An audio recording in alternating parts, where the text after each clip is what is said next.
Hello and welcome to this new tutorial, this new lab on how to basically copy files.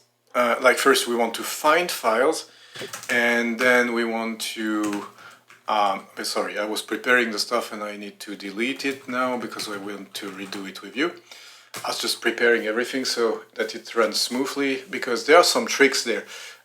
Basically, if you see here on the right, there is a mistake actually here. This won't basically work. But anyway, this is for the more advanced users. You don't have to do it like this. You can just do without the exec. But let's dive into the questions first. So, sorry, I'm improvising a bit. It's a bit chaotic. Okay, anyway. First, in the question, you need to find all files created by user Natasha and modified during the last day. You copy them there and keep the directory structure. So everything is important. Be careful with the wording because everything is important here. First of all, find all files. The word file is important. You don't want directory. So first you need to find a type. Created by user Natasha. Actually, with find, there is no way to find a file created by a certain user. You can find a file owned by a certain user.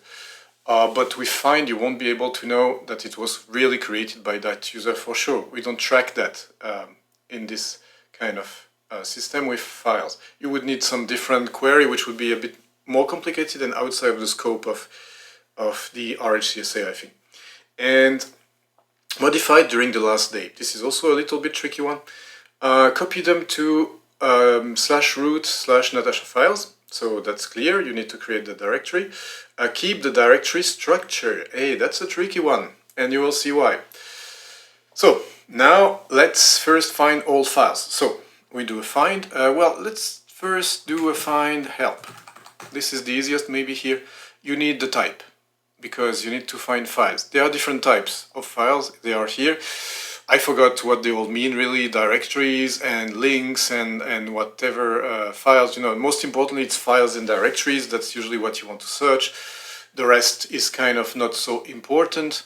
You have links and whatever. Yeah, it doesn't matter. Then we need the file. We need the user because this is how you will find which file belongs to who. And then the modification. There are different criterias, but in this case we will use the mtime. And last day means -1. If it would be, I think, 2 days before, it would be -2. You can check in the man page about this. I think it's clearly stated. I do man find, then you do mtime, but you can also search with modify or something. It will show you, and normally you will see it here. Aha, look here. Test, some test, for example, newer and some file, allow comparison, system, an error message is used and find this. Okay, a numeric argument n can be specified to tests. Plus n for greater than n. So that would mean if we do like +1 for, that would basically mean modified like since more than a day. And then -n would be, if you do -1, it would be modified within less than a day. So basically, during the last day, that's what we want. We want -1 here. For exactly n, during 1 day, so that would be, I guess, the same as -1. 1 would be the same as -1. I think we could test actually. That's interesting. I haven't tested that. I think it's -1, but both should bring the same answer. Let me see. So anyway, let's do the find. We have everything we need. So we find, it's not stated also, and that's something you need to think. If it doesn't say, then you find everywhere. So basically with slash, and then find slash, then you define the user, and it will be Natasha, and then you find the type, for instance, it will be the file. It doesn't matter in which order you specify those options, but they have to be there. And then the mtime, and let's try now the just one. I'm curious actually. And if we do like this, we should already get something. Ah, you see, it doesn't bring anything. That's very funny. So in this case, it has to be -1 because I know there are those files. So you should use -1, okay, during the last day. And so we have the results. Now we want to filter out those weird errors. So we do like this. basically 2 is for errors, and the greater than is for redirect into nothingness with /dev null. You should learn this by heart. This is important because in other cases where you might be asked to do some scripts and the errors might be annoying. So if you do this, you will only have basically what we need. Those files that are owned by Natasha, that have been modified during the last day, and yeah, that's it, that are files basically. So this is it. You have all the 6 here. Now, keep one thing in mind. We have those files. We could copy them manually. There is one thing we need to keep in mind though, is this: keep the directory structure. And you see it's not the same here, and it could be even worse. I mean, in the exam I remember they didn't ask me to do that, but I think it's good practice to try this, to learn about this. If you want to keep the directory structure, then you need to check how cp works. And if you do cp help, I think you should get here what it can do. You read a bit through this, through these options. There are not so many. The preserve could be something, but it's not in our case. That would be to preserve the attributes. What we are interested in is the parents. We want to copy everything with the parents. We keep the full source file name under directory. So that basically means we keep all the path. So when we now are gonna do our copy, we want, if we do from this basically, so why? I should redirect everything to null, so I shouldn't get those weird errors. But it's not an error, interesting. There is also a way to remove those weird files, I think, from the find. Yeah, if we do a find, I think it was something like edv or something. Oh, this is a weird one also. I think edv, let's see. No, it's not. Wait a second. I forgot. There is something to remove those weird files, but it doesn't really matter because those won't be copied normally. If I do like this, normally you should get that result. So you should be good to go with that. And anyway, if you then decide to copy it by hand, then you need to copy it with the parent directory. So you should do like this. Basically the cp, yes, but with parents. You can use autocompletion to be sure. It's plural, don't forget the s. You could use the -p if you wanted to preserve the attributes, but it's not interesting in our case. So you could do it by hand and then just do like this. Okay, yeah, you need to first create that. So let's do this. I will just comment this out.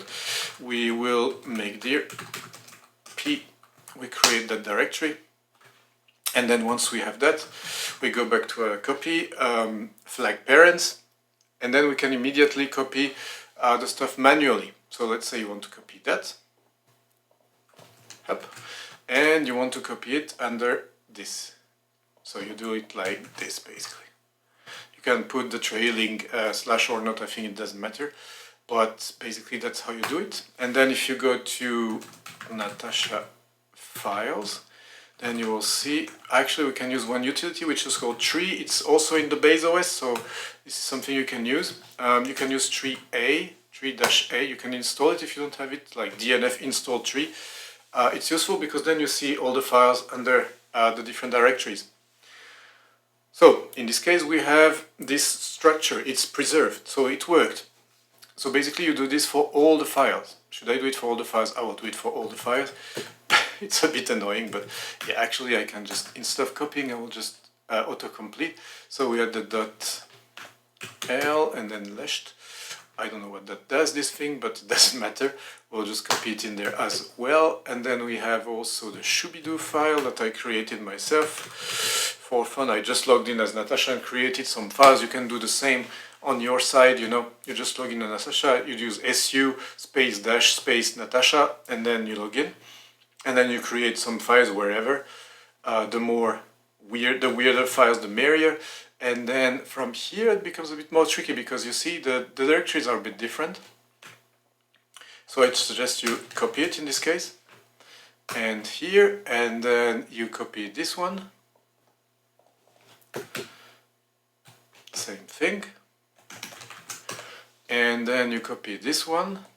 I'm doing it the hard way, I mean the painful way, but On the other hand, if you're a bit panicked and you don't want to use the exec, which is the best way, then you better do it like this. And it's relatively quick. You see, it took me what? I don't know, 5-10 minutes, maybe. I don't know the total. But now, if you see 3-A, I should have all the files. Let's check. 1, 2, 3, 4, 5, 6. We have the 6 files. So basically, we are done. So if you're not interested in the exec, you can leave me here. If you want to see how it's done with the exec, we'll do it together. Now, look, there is a mistake here. I was trying to do it again and I made a mistake. This thing here won't work. For those who are smart, please pause the video, try to understand, I will make it bigger. Try to understand why this doesn't work. It's not so easy. I bugged a little bit and then I figured it out, but it's, yeah.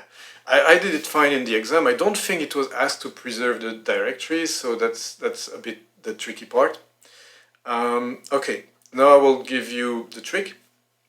So anyway, let's remove, I will remove the Natasha files and I will recreate it. Mkdir p natasha files. Yeah, like this. Exactly. Okay, then let's use our find again. So our find was, let me see, we had it somewhere here. Our find was this, right? Okay, it's weird. I don't know why it gives this weird sys and proc. We could actually like ignore those because they are a bit annoying. I think there is a way. I forgot where that is, but let me see. Yeah. No, I was not far from the truth. I think xdev. Let me see. I think it's xdev. Well, it's a bit hard to remember that stuff, but I think, yeah. If you put xdev, this gives you basically it's removing these stupid. Those directories that you don't want to have in the search. The proc, the system, the stuff like this.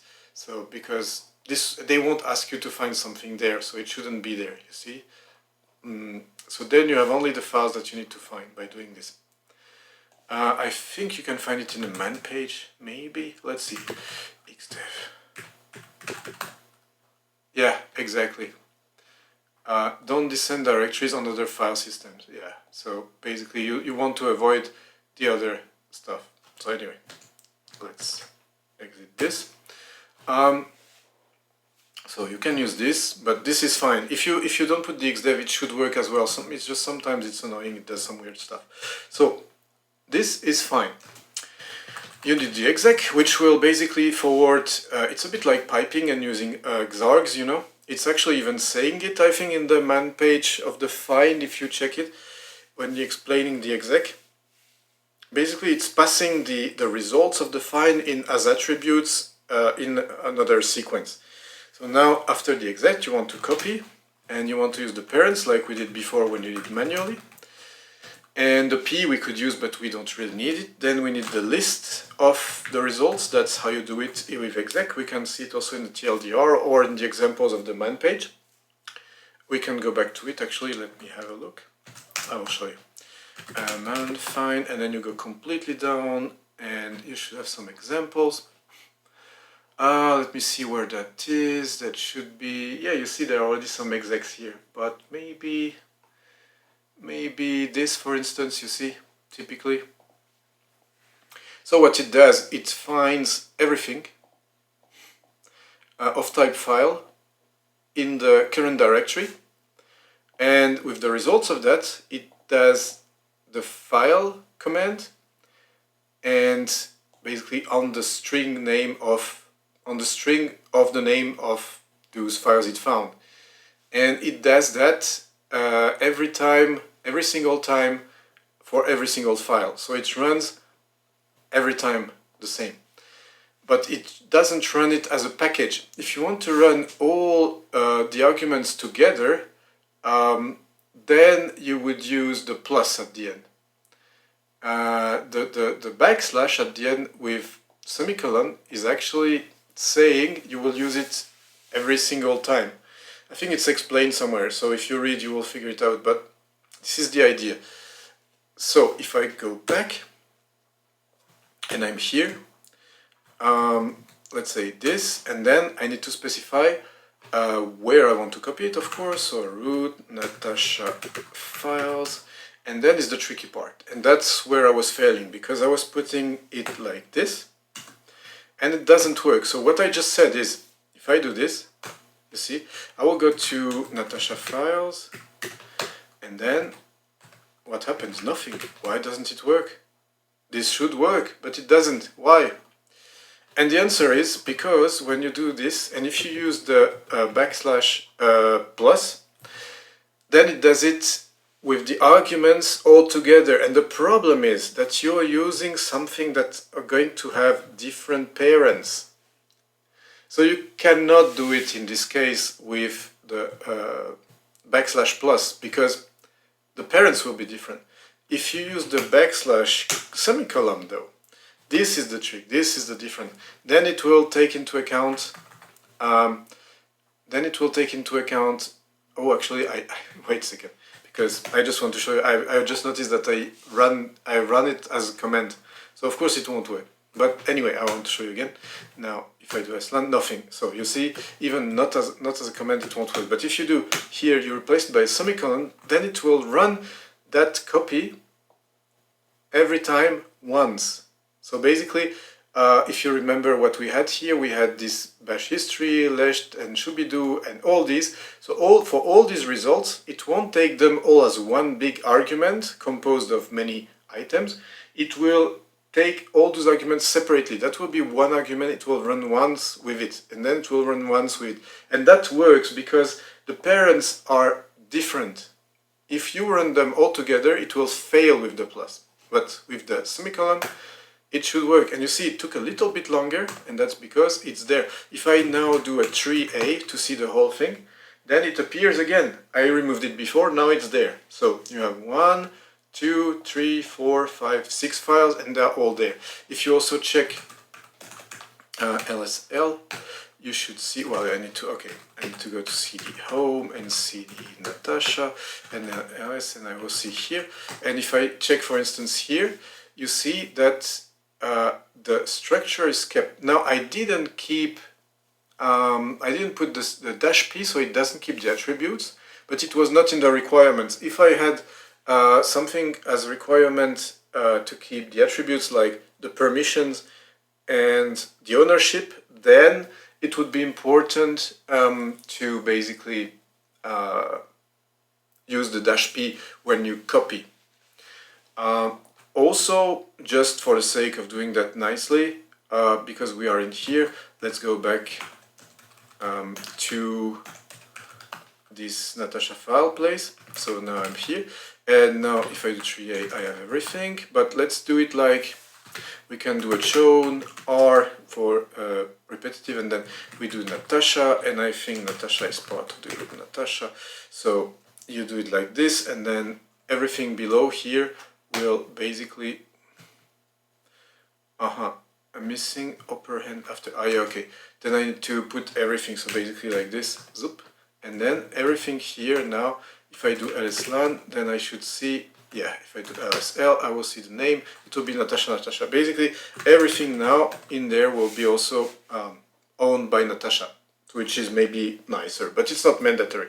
They didn't ask us to keep the permission, nor did they ask us to keep the ownership. So that's it. But you see, there are some little intricacies by using this. Also, the mtime is a bit tricky, so test it, check the times. If ever they ask you about the time, I don't think they asked me, so I added basically some difficulties here. But it's nice to try out different options. I invite you to really, when you do find help, test some of those things. The size is also cool. Like you can specify, you see, you can specify megabytes and gigabytes and whatever, you know. And you can specify the minimum size, the maximum size, and you can do something in between. And so it's really good to play with all this and be able to, like, it can be actually useful at work then later on as well. Sometimes you want to filter out some files, and this find can be useful by doing that. So this is it for this video. I hope it was instructive. Of course, it's a bit tricky with find, but the exec is a bit tricky. You can do it manually, the copy part. Remember the dash parents for the directory structure if it's required. Remember how to redirect the arrows, like the to for the error flows and the greater than for redirecting. And basically you're good to go, I think, with that question. It's normally relatively quick. Like, you see, if I spent a lot of time explaining, but basically if you do it like this, even manually at the beginning, it's relatively quick because there won't be normally so many files. If there are many files, well, then you might need to do the exec correctly. Or you need to maybe do a script. It's also okay to do a little script. You put the result in some files and then you treat the results of the file. That's also okay. Anyway, I hope you learned something and good luck. See you in the next video.